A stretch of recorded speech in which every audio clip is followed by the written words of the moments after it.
함께 보실 말씀은 구약성경 창세기 12장 1절부터 4절입니다. 제가 갖고 있는 성경으로 구약 14면 창세기 12장 1절부터 4절입니다. 우리 같이 함께 한 목소리로 같이 읽겠습니다.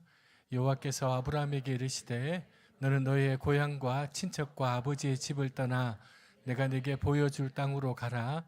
내가 너로 큰 민족을 이루고 내게 복을 주어 내 이름을 창대하게 하리니 이는 복이 될지라. 너를 축복하는 자에게는 내가 복을 내리고 너를 저주하는 자에게는 내가 저주하리니 땅의 모든 족속이 너로 말미암아 복을 얻을 것이라 하신지라. 이 아브라함이 여호와의 말씀을 따라갔고 롯도 그와 함께 갔으며 아브라함이 하란을 떠날 때에 75세였더라. 아멘. 네, 우리 전우사후로 함께 얼굴을 보시면서 인사하겠습니다. 한 줄 동안도 수고 많았습니다. 한 줄 동안도 애썼습니다. 네, 네, 네. 지금 제가 입 안이 이렇게 많이 흘러가지고요. 이렇게 지금 발음하기가 사실 이게 제가 혀를 굴려서 영어로 말하는 게 아니고 지금 이게 상태가 많이 안 좋아가지고 혹시 이렇게 완벽한 표준어를 구사하지만 그럼에도 이렇게 바람이 세서 이렇게 나가더라도 여러분이 잘 이해해 주시고 오늘 말씀을 잘 들어주시면 좋겠습니다. 오늘 정확한 시간에 영화도 보러 가야 돼서 사실은 이 설교 원고를 줄인다고 애를 먹었는데 그래도 오늘 짧은 시간이지만 이 말씀을 여러분들과 함께 나누고 싶었습니다. 지금 우리가 매일 성경 묵상 본문을 가지고 창세기를 묵상하고 있습니다. 오늘이 아마 창세기 12장 10절부터 오늘 묵상 본문일 거고 오늘 우리가 읽었던 말씀은 어제 아마 묵상 본문일 텐데요. 우리가 생각을 더듬어 보면 창세기 1장부터 11장까지는 인류의 근본적인 운명을 결정지었던 4대 사건이 나옵니다. 이걸 전 역사, 창세기 원 역사라고 말을 하는데 인류의 보편적인 시작 그리고 원시 역사를 다룬다고 해서 전 역사, 원시 역사, 원 역사라고도 부릅니다. 우리가 잘 알다시피 천지 창조가 있었고요. 그 다음에 인간의 타락과 범죄가 있었고요. 노아의 홍수가 있었고 바벨탑 사건이 있었습니다. 근데 이 창세기 1장부터 11장의 이 창세기 원 역사, 전 역사에 기록된 이야기들은 거듭된 반복되는 패턴이 하나 있습니다. 그건 하나님께서 사랑으로 어떤 일을 행하시면 인간은 죄를 선택해서 하나님의 그 계획을 거르칩니다. 그 죄에 대해서 하나님이 또 벌을 내리시지만 하나님은 실패한 인간을 위해 또 다른 일을 하십니다. 이런 패턴이 계속 반복돼요. 아담과 하와가 선악과를 따먹은 까닭에 신락원, 에덴에서 쫓겨나게 됩니다. 하지만 하나님은 그 두 사람에게 가죽옷을 지어 입히십니다. 가인이 아벨을 죽인 벌로 인해서 에덴의 동쪽에서 유랑하며 살아야 하는데 하나님은 이 가인이 다른 사람들로부터 살해당하지 않도록 보호해 주십니다. 인류의 집단적인 죄로 인해 홍수로 심판하시지만 하나님 우리가 지난주에 봤던 것처럼 노아의 자손들을 통해 인류의 역사가 이어질 수 있도록 하나님이 만드십니다. 시날 평야에서 바벨탑 사건으로 일어난 또 인류의 집단적인 반역에 의해서 대해서 하나님이 언어를 분화시켜서 그들을 흩어지게 만듭니다. 하지만 하나님이 그것으로 끝내는 게 아니라 오늘 우리가 읽었던 이 본문에 아브람을 선택하셔서 선민의 역사를 시작하십니다. 근데 이게 창세기 1장부터 11장까지의 패턴만이 아니고요. 앞으로 우리가 성경을 쭉 보면 이스라엘 역사에서 계속 거듭되는 패턴입니다. 인간은 끊임없이 하나님의 뜻을 거르치고요. 하나님은 인간의 그 죄가 한도에 이를 때마다 징계를 하십니다. 하지만 그 징계가 하나님의 마지막 행동이 아닙니다. 징계의 목적은 문제를 끝내기 위함이 아니라 그 관계를 끝내기 위해서가 아니라 관계를 회복하기 위함이었습니다. 그래서 하나님은 징계 이후에 또 다른 일을 새 일을 행하십니다. 그 패턴이 수없이 반복되다가 마지막에 이르러서 예수 그리스도가 오시게 됩니다. 예수 그리스도의 사건은 아담과 하와에게 가죽옷을 지어 입히실 때 시작된 하나님의 그 구원 계획이 절정에 이른 사건이 예수님이 이 땅에 오신 사건입니다. 여러분, 이 성경에 기록된 이 장구한 구원의 역사는 우리에게 하나님의 다함 없는 사랑을 보여줍니다. 아무것도 부족함이 없는 하나님께서 왜 나 같은 존재를 이토록 사랑하시는지 성경을 읽으면 읽을수록 이해할 수가 없습니다. 그 이유는 오직 하나, 우리 하나님은 사랑밖에 모르시는 분, 사랑하지 않고는 견디지 못하는 분이기 때문입니다. 그 사랑에 힘입어 우리는 오늘도 호흡하고 있는 것이고, 내 호흡이 이 땅에서 끝나도 나를 향한 그분의 사랑은 끝나지 않게 되는 것입니다. 세계 4대 문명의 발상지인 하나인 티그리스강과 유프라테스강 하류에는 우르라는 도시가 있습니다. 저 그림에 보면 왼쪽이 유프라테 강이고 오른쪽이 티그리스 강인데 그 하류에 우르라는 도시가 있었습니다.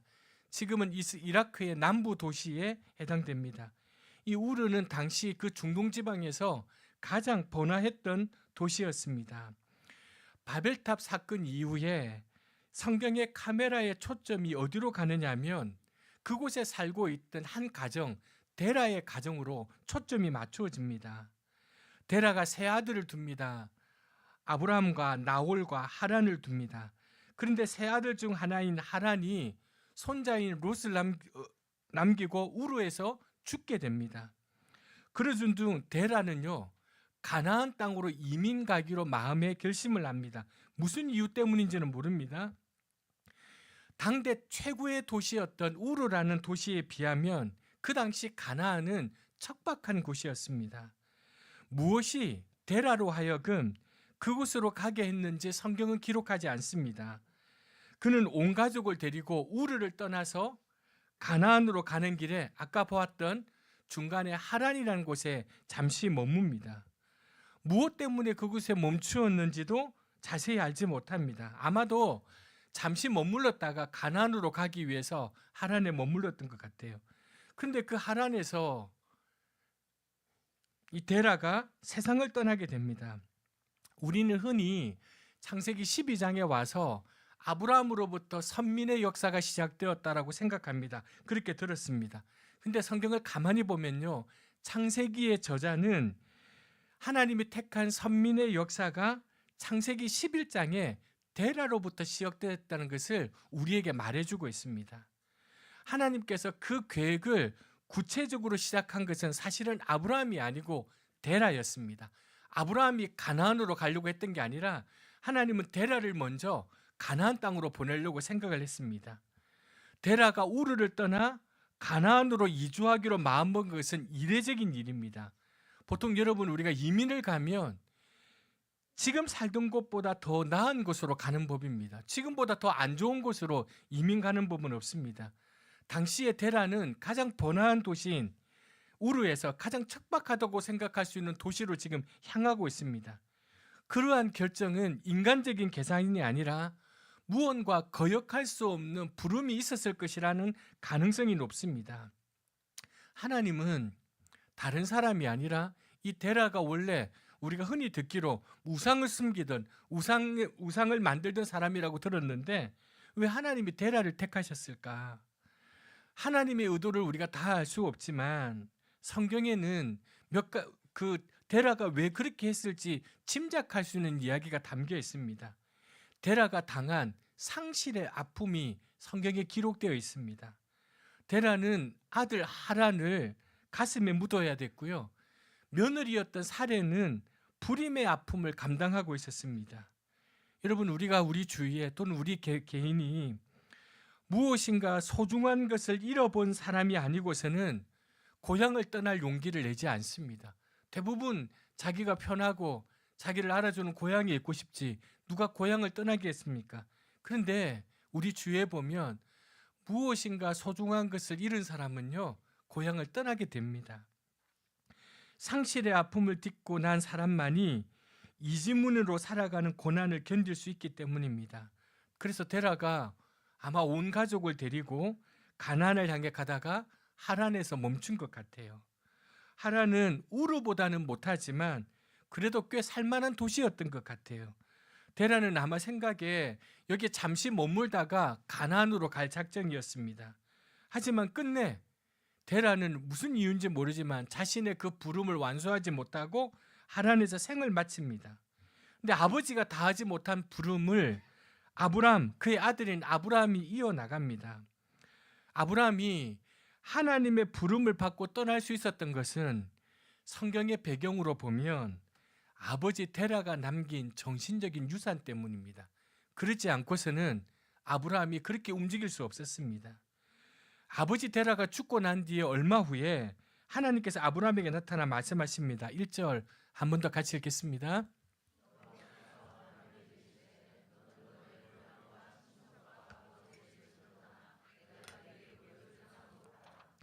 하나님께서 아브라함에게 가라고 명령하시면서 내가 네게 보여줄 땅으로 가라 그렇게 얘기합니다. 근데 여러분 이제 우리가 묵상하다 보면 창세기 22장에 보면 그가 하나뿐인 아들 이삭을 하나님께 번제로 바치라는 그 명령에 따르는 본문이 나오는데요. 그 2절에 보면 이렇게 되어 있습니다. 22장 2절 같이 읽어볼게요. 여호와께서 이르시되 내 아들 내 사랑하는 독자 이삭을 데리고 모리아 땅으로 가서 내가 내게 일러준 한 산 거기서 여러분 우리가 금방 읽었던 창세기 12장 1절과 창세기 22장 2절은 매우 유사합니다. 자, 아브라함에게 아들 이삭을 바치라고 할 때도 내가 너에게 일러주는 산, 여기 일러준 산이라고 되어 있는데 사실은 히브리의 직역을 하게 되면 내가 일러줄, 앞으로 너에게 말해줄 산으로 가라 그런 뜻입니다. 그리고 하나님께서 아브라함에게는 뭐라고 했어요? 너의 고향과 너의 친척과 너의 아버지 집을 떠나라고 했는데 이 22장에 보니까 너의 아들 그리고 너의 이제 히브리어로 말하면 이게 세 개 나눠져 있는데 너의 사랑하는 아들, 너의 하나뿐인 외아들 이 세 번을 강조하고 있어요. 아까도 너의 고향, 너의 친척, 너의 아버지의 집을 떠나라고 했는데 22장에 보면 너의 아들, 너의 하나밖에 없는 외아들, 너의 사랑하는 아들 이렇게 바치라고 합니다. 지금 제가 무슨 얘기를 드리려고 하냐면 아브라함이 지금 있던 하란을 떠나는 것이 아들 이삭을 바치는 것만큼이나 어려웠던 일이란 거예요. 너의 고향, 너의 아버지 집, 너의 친척 집을 떠나는 일이 쉬운 일이 아니었다고요. 아들을 바치는 것만이나 고민되었던 일이에요. 하나님께서 한 인간인 아브라함을 당신의 말씀으로 불러내십니다. 천지를 창조하셨던 전능하신 하나님의 말씀이 무명의 존재였던 아브라함에게 임했습니다. 아브라함이 그럴 만한 사람이었습니까? 훌륭한 잘난 사람, 능력이 출중한 사람이었는가? 전혀 그렇지 않습니다. 우리 11장 30절에 보면 이렇게 되어 있어요. 사례는 임신하지 못함으로 자식이 없었다. 아브라함이 등장하기 전에 그 사례의 상황을 먼저 얘기해요. 요즘은 무자식이 상팔자라고 하기도 하고 부부가 의논해서 아이를 가지지도 않기도 하잖아요. 요즘은 자식이 없는 것이 그렇게 흠이 되는 시대는 아니지만 아브라함이 살던 시대는 전혀 그렇지 않았어요. 나이가 들었는데 자식이 없어요. 아내가 아이를 가지지 못해요. 이 집안은요, 당시로 말하면 당시에 자식들이 재산을 의미하던 시대에서는 박복의 대명사예요. 복이 하나도 없는, 복하고는 전혀 상관없는 실패자에 지나지 않았어요. 그 시대의 관점으로 실패자에 지나지 않았던 아브라함을 하나님께서 불러내셔서 하나님이 새로운 인생을 시작하게 만드세요. 그 하나님께서 아브라함에게 뭐라고 얘기해요? 너의 고향과 친척과 아버지의 집을 떠나 내가 네게 보여줄 땅으로 가라. 고향, 친척, 아버지의 집 무슨 말인가? 이 떠나라고 하니까 우리가 그렇게 생각해요. 고향, 친척, 피부치 모든 가족들 단절하고 앞으로 가족들하고 만날 생각하지 마. 상종도 하지 말라. 그런 의미가 아니에요. 이 말은 그런 의미가 아니에요. 나중에 여러분 세월이 흘러서 아브라함이요 아들 이삭을 혼인시키려고 할 때 종 중에 제일 믿을 만한 종을 불러가지고요 며느리를 구해오라고 하면서 창세기 24장 4절에 보면 이렇게 얘기해요. 내 고향, 내 족속에게로 가서 내 아들 이삭을 위하여 아내를 택해오라. 그러니까 여러분 그 종이 아브라함의 고향인 이 하란으로 가서요 나중에 누구를 데려오냐면 아브라함의 동생이었던 라울의 손녀 리브가를 데리고 와요. 이삭의 아내로요. 그러니까 여러분, 고향, 친척, 아버지의 집을 떠나라는 말씀은 다시는 형제들, 가족들, 피부치들을 상종하지 말라는 말이 아니에요. 어떤 의미냐면 새로운 관계 안으로 들어가라는 거예요. 새로운 관계로 들어가서 살아라는 거예요. 그러면 이 고향, 친척, 아버지의 집은 무슨 의미입니까? 여러분, 고향, 친척, 아버지의 집은 엄밀히 말하면 과거의 산물이에요. 고향, 친척, 아버지의 집을 떠나라는 말은 과거와 단절하라, 과거와 결별하라. 이 말은 엄밀히 옛 삶과 단절하라는 거예요. 그걸 의지하던, 그걸 믿고 따르던 옛 삶을 단절하라는 의미예요. 그걸 단절하고 새로운 삶 속으로, 새로운 관계 속으로 들어가라는 거예요. 과거의 나 자신을 버리라는 것은 구체적으로 뭘 얘기해요? 내 중심으로 살던 삶, 내 중심적이던 사고방식, 이걸 버리라는 거예요. 아브라함에게. 여러분, 내 중심적인 사고방식, 내 중심적인 삶을 버리지 않고서는 절대로 새로운 신앙생활을 할 수가 없어요. 우리가 교회에서 오랫동안 신앙생활하고 성경 공부도 하고 직분도 받지만 가만 보면 우리의 삶이 변하지 않는 이유가요, 여전히 내 중심의 사고방식. 교회는요, 교인들은요, 옆에 다 자기 생각대로 움직여야 돼요. 자기 생각이 중심이에요. 목사도 자기 생각대로 움직여야 되고요, 교회 운영도 교회 다 자기 생각대로 움직여야 돼요. 여러분, 우리 아무리 예수를 믿어도요, 자식도 남편도 아내도 다 자기 생각대로, 자기가 우주의 중심이에요. 이런 사람들은요, 교회를 아무리 다녀도요 절대로 새로워질 수가 없어요. 왜냐하면 신앙이라는 것은요, 내 우성적으로 살던 삶으로부터 하나님 중심의 삶으로 삶의 축을 바꾸는 거예요. 중심축을 이동하는 거예요. 그러니까 옛 삶과의 단절이 없이는 참된 믿음의 삶은 불가능한 거예요. 그래서 하나님이 아브라함을 부르시면서 제일 먼저 그 얘기 하시는 거예요.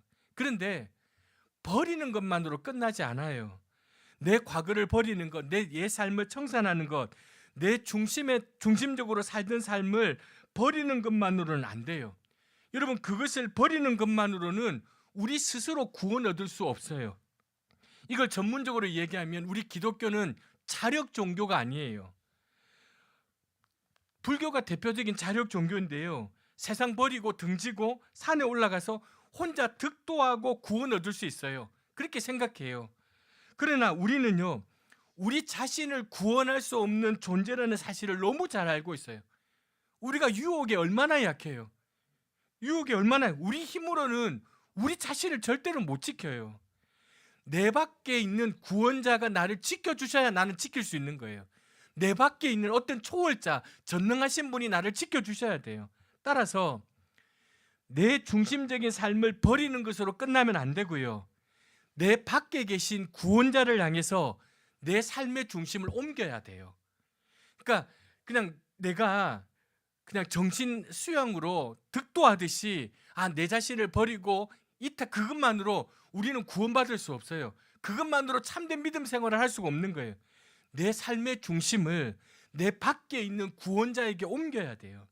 그래서 떠나라고 말씀하시는 하나님께서 이렇게 이야기해요. 내가 네게 보여줄 땅으로 가라.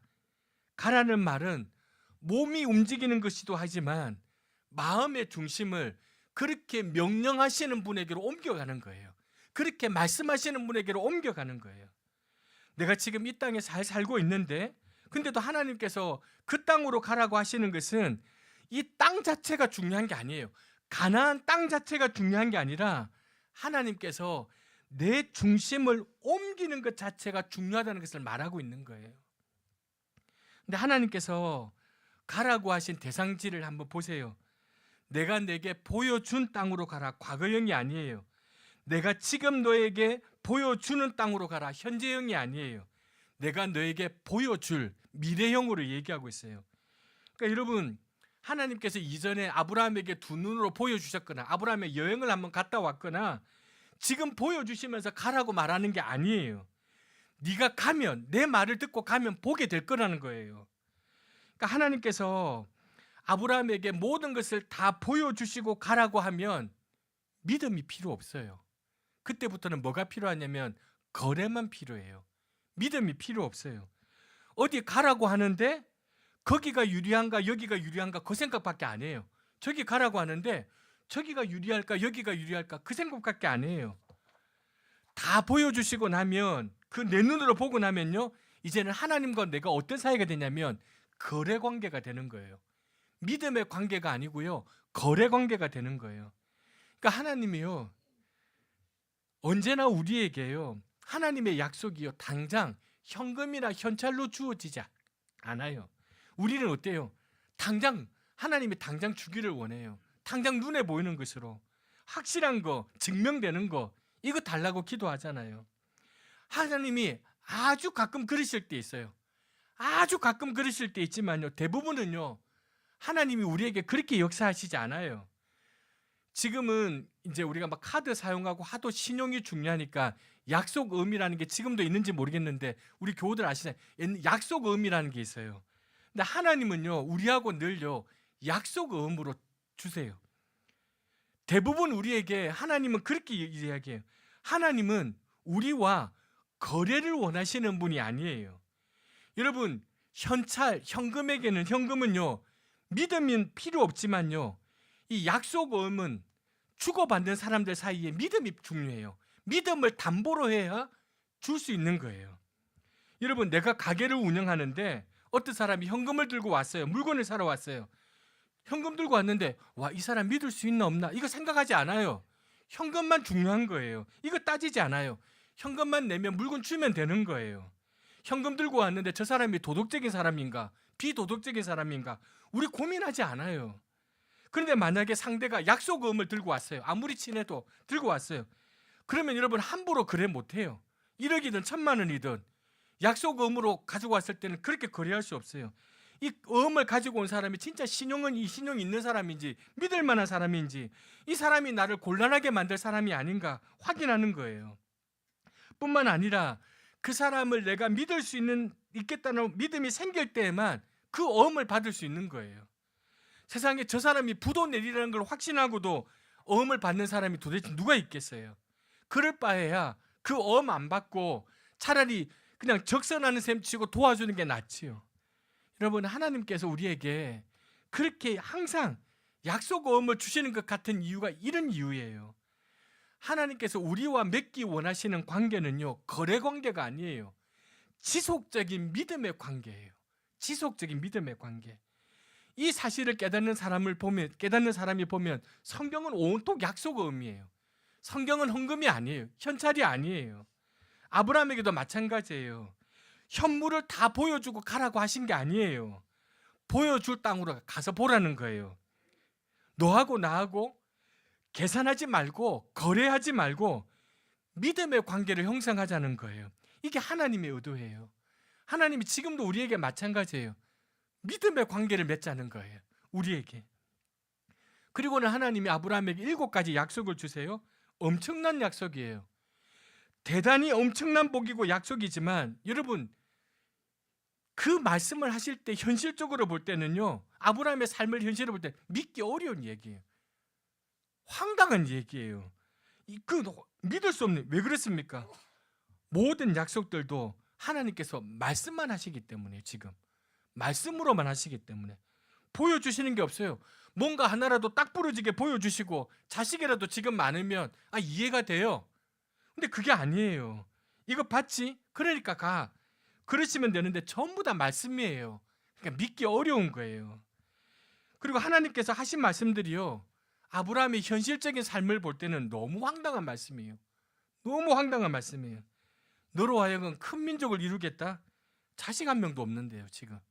뭐 너로 하여금 아내는 아이를 낳지 못하는 지금 여자잖아요. 뭐 한 부족을 이루겠다? 이해돼요. 하나님이 도와주시면 한 부족 정도는 이루겠지. 큰 민족을 이루겠다 하는 거예요. 또 한 가지, 너의 이름을 창대하게 해주겠다고 하는 거예요. 너의 이름을 명예롭게 해주겠다. 이름이 기억되게 해주겠다. 이런 의미예요. 여러분, 히브리어로 아브라함이라는 뜻은요, 큰, 고귀한 이런 뜻이에요. 여러분, 크고 고귀한, 아마 그 아버지가 데라가 아브라함을 낳을 때 그 염원했겠지요.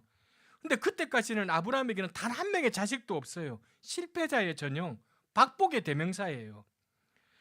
당시에 가장 큰 재산이 자식이었음을 감안하면 아브라함은 크고 존귀한 고귀한 아버지는커녕요 박복의 대명사였어요. 하지만 하나님께서 이 박복의 당시에 복이 하나도 없는 사람의 대명사였던 아브라함에게 마지막에 너는 복이 될 거라고 하는 거예요. 우리 옛날 번역에는 복의 근원이 될 거다 그렇게 했잖아요. 네가 복이 될 거다. 이게 무슨 황당한 얘기예요.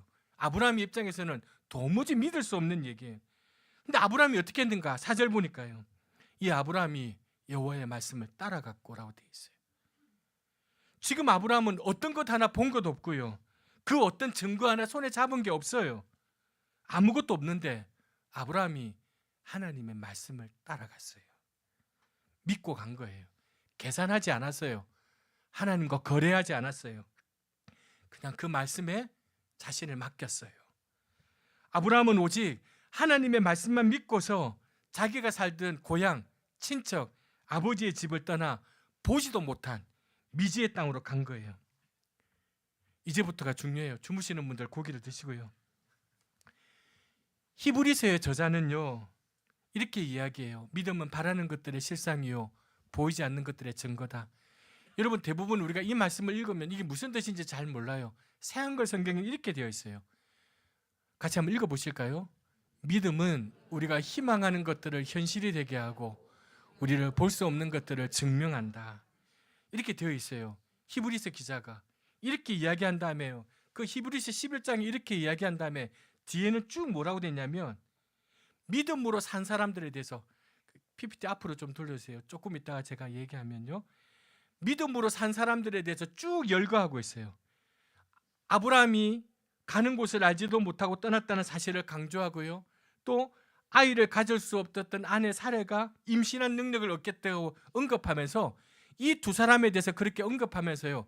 이 두 사람이 그럴 수 있었던 이유를 이야기해요. 한번 보여주세요. 11장 11절요.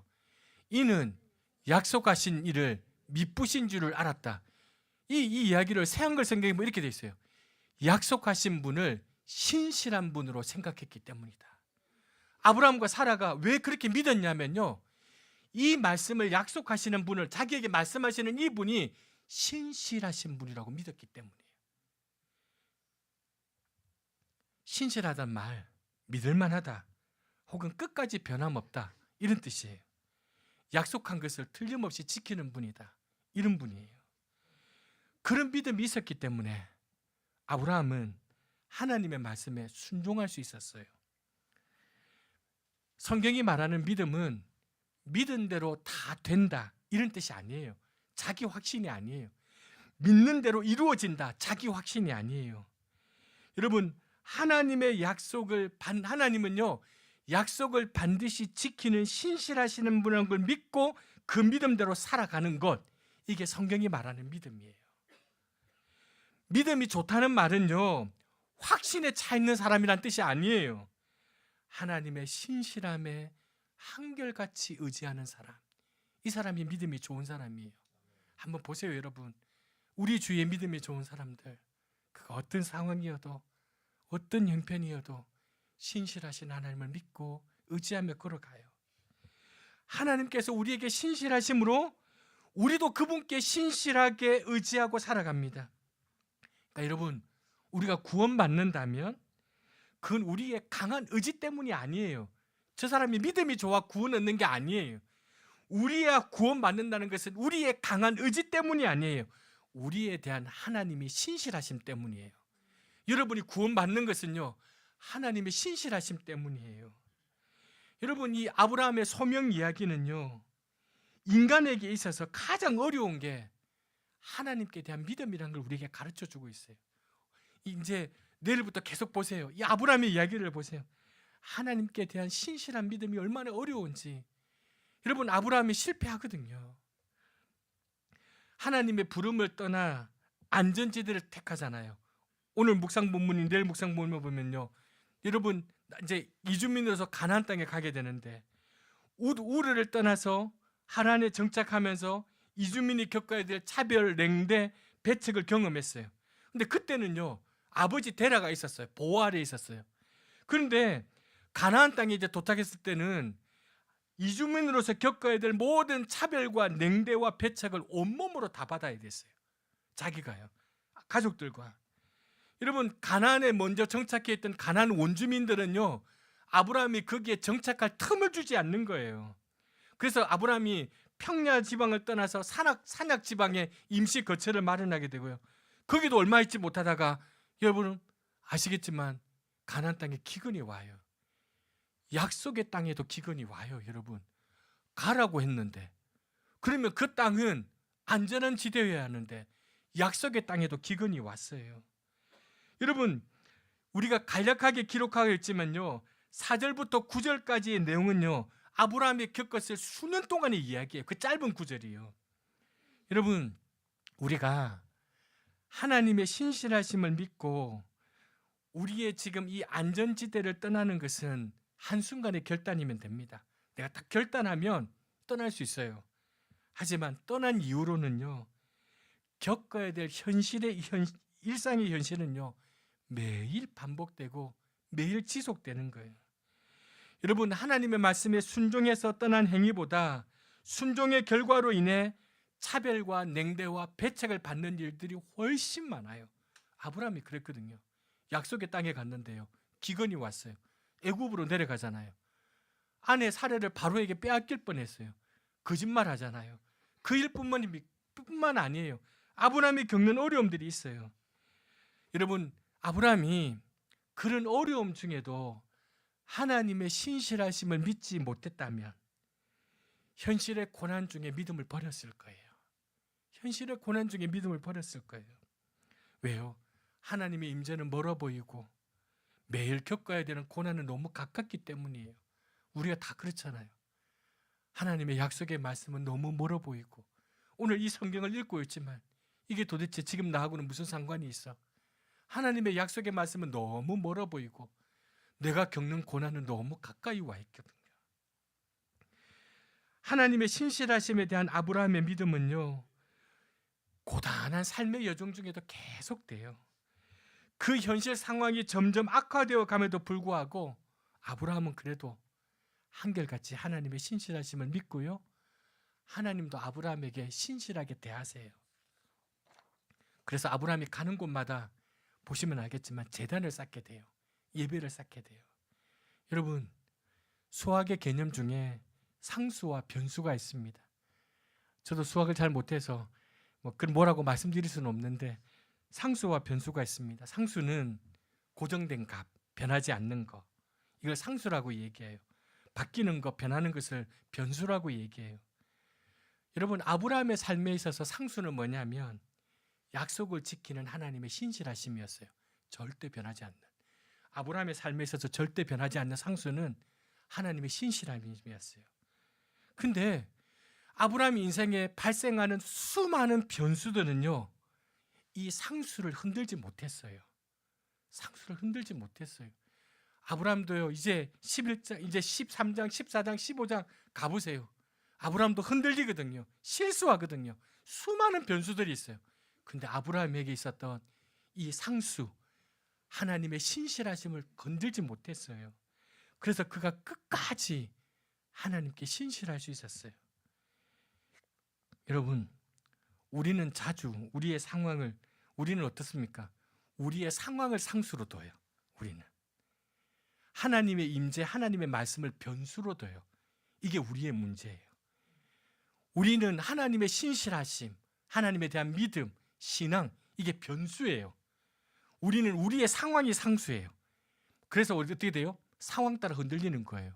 어제도, 오늘도, 내일도 무슨 전화 한 통 받으면, 무슨 얘기만 한번 들으면 그 믿음, 신실하심은 온데간데 없어요. 온데간데 없어요. 나에게 좋은 일이 일어나면 막 하나님의 신실하심을 인정해요.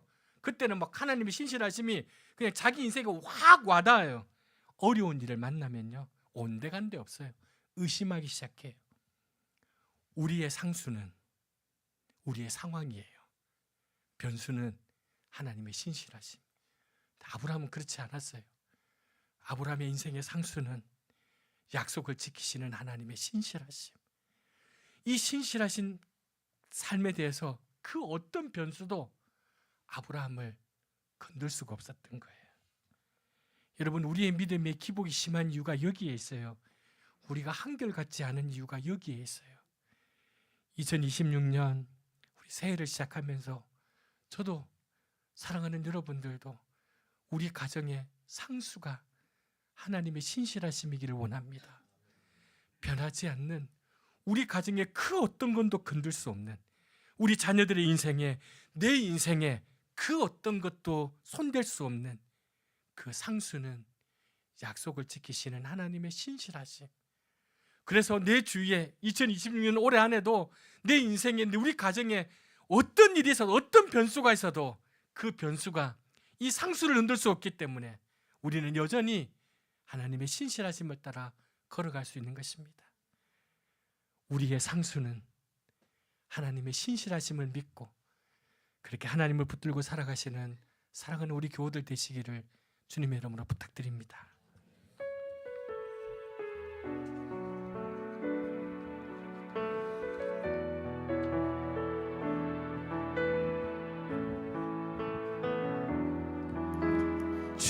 주님 보좌 앞에 나아가 참된 안식과 기쁨 나누리겠네.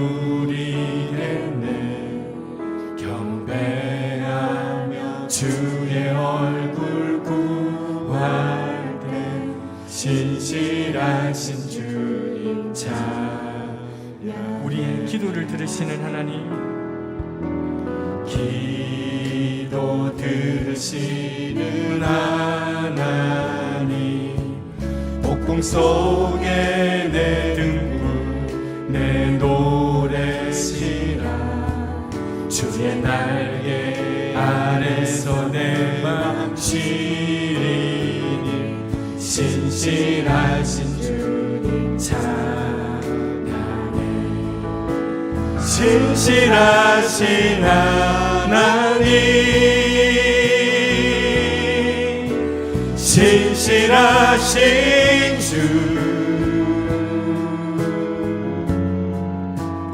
나의 주 하나님은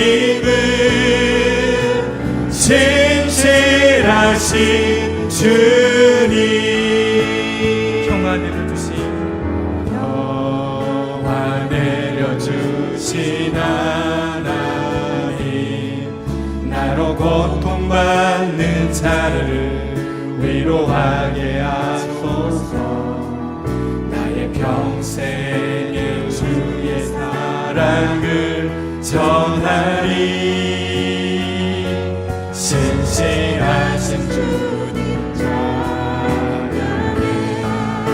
신실하신 하나님, 신실하신 주, 나의 주 하나님은 신실하신 주님, 신실하신 하나님, 신실하신 주, 주 나의 하나님, 나의 주 하나님은 우리 하나님 앞에, 신실하신 하나님 앞에 우리 한 번 더 큰 소리로 신실하신 하나님, 신실하신 주, 주 나의 하나님, 나의 주 하나님은 신실하신, 우리 한 번 더 하나님, 신실하신 하나님, 신실하신 하나님, 신실하신 주, 나의 주 하나님은 신실하신 주님. 우리의 목소리로만 신실하신 하나님, 신실하신 신실하신 주 나의 주 하나님은 신실하신 주님. 사랑하는 교회 여러분, 아브라함은 계산하지 않았습니다. 하나님과 거래하려 하지 않았습니다. 도저히 믿을 수 없는 내용들이었지만 그러나 하나님을 믿을 수밖에 없기 때문에 그 말씀에 자신을 의탁하고 말씀을 쫓아갔습니다. 올 한 해 쉽지 않은 한 해가 될 거예요. 말씀을 쫓아가십시다. 말씀을 붙잡으십시다. 그 말씀에 우리 자신을 의탁하십시다. 사랑하는 여러분, 우리의 상수는 변함없는 하나님의 신실하심이어야 해요. 세상에 그 수많은 변수들 얼마나 많아요. 그 변수들에 휩싸이면요, 우리는 살아남지 못해요. 어떻게 살아남아요, 여러분? 그러나 그 수많은 변수도 우리의 상수, 신실하신 하나님을 의지하는 우리의 상수를 흔들 수 없는 거예요. 하나님, 올 한 해 우리 가정의 상수가 고정되고 변하지 않는 그것이 하나님의 신실하심이게 하여 주옵소서. 내 상수가 하나님의 신실하심이게 하여 주옵소서. 우리 오늘 주신 말씀을 생각하며 함께 같이 기도하겠습니다.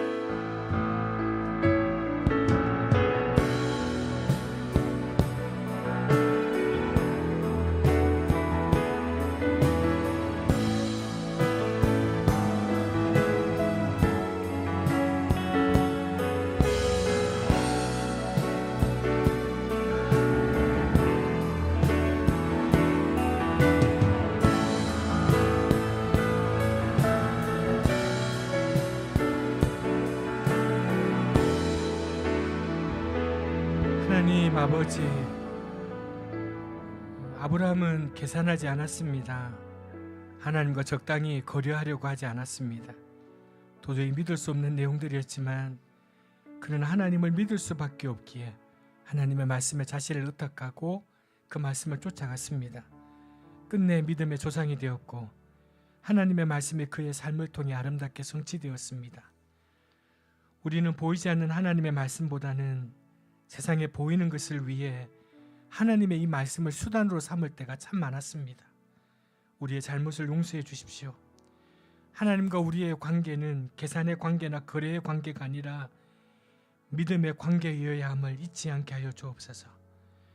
하나님은 언제나 우리에게 현찰을 주시는 분이 아니라 약속 어음을 주시는 분이시기에 오직 믿음으로만 그 어음이 우리 삶 속에 결제될 수 있음을 마음에 새기게 하여 주옵소서. 하나님, 언제나 우리 인생의 상수는 하나님의 신실하심이기를 원합니다. 그래서 이 세상의 그 어떤 변수도 상황도 우리를 흔들 수 없도록 하나님 우리를 붙잡아 주옵소서. 올 한 해가 그런 한 해 될 수 있도록 하나님 우리 가정을 지켜 주옵소서. 예수님의 이름으로 기도합니다. 아멘.